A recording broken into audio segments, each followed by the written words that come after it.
नमस्कार मित्रांनो, मी कल्याणी पाटील। आजच्या व्हिडिओच्या माध्यमातून जाणून घेऊया लाडक्या बहिणीचा म्हणजे 10वा हप्ता, एप्रिल महिन्याचा हप्ता। बरेच महिलांचा प्रश्न आहे की हप्ता हा कधीपर्यंत मिळणार आहे। तर हा व्हिडिओ तुमच्यासाठी महत्त्वाचा आहे, त्याकरता शेवटपर्यंत बघा, कुठेही स्किप करू नका आणि अशाच नवीन अपडेटसाठी चॅनलला पहिल्यांदा सबस्क्राईब करून ठेवा।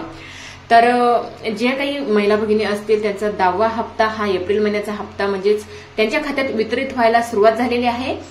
तर 1 मे म्हणजेच एप्रिल महिना संपलेला आहे, आज आहे 1 मे। तर 1 मे म्हणजे संध्याकाळपासून बऱ्याच महिलांच्या खात्यात हप्ता हा वितरित केला जाणार आहे। 1 आणि 2 मेला सर्वत्र हप्ता वितरित होणार आहे। तसंच 10वा हप्ता म्हणजे एप्रिल हप्त्याबद्दल आदिती तटकरे लाईव्ह मध्ये काय म्हणता समोर बघूया।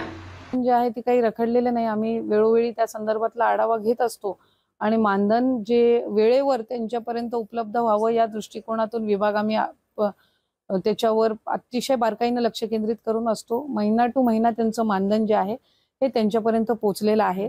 एप्रिल महिना मार्च महिन्याचं बजेट सादरीकरण झाल्यानंतर साधारणपणे एप्रिल महिन्यामध्ये नवीन आर्थिक वर्षाला सुरुवात करत असताना एक 5-10 दिवसांचा विलंब होत असतो, पण हा रुटीन असतो, हा दरवर्षी होत असतो। त्याच्यामध्ये कारण ते जे ट्रान्झिशन असतं ते त्या निमित्ताने म्हणजे नवीन वर्षाच्या ह्याच्यामध्ये होत असतं, त्यामुळे ते प्रत्येक जो विभाग असतो त्याच्यामध्ये हा मार्च ते एप्रिल जो असतो, मार्च एंडिंग आणि एप्रिल महिना नवीन आर्थिक वर्ष, तर याच्यामध्ये जो काही एक थोडा ग्लिच असतो 10-15 दिवसाचा, हा रुटीन असतो। पण मानधन कुठल्या महिन्याचं त्यांचं रखडत नसतं आणि आम्ही त्या संदर्भामध्ये अतिशय लक्ष केंद्रित म्हणजे प्रॉपर त्याच्यावर आम्ही लक्ष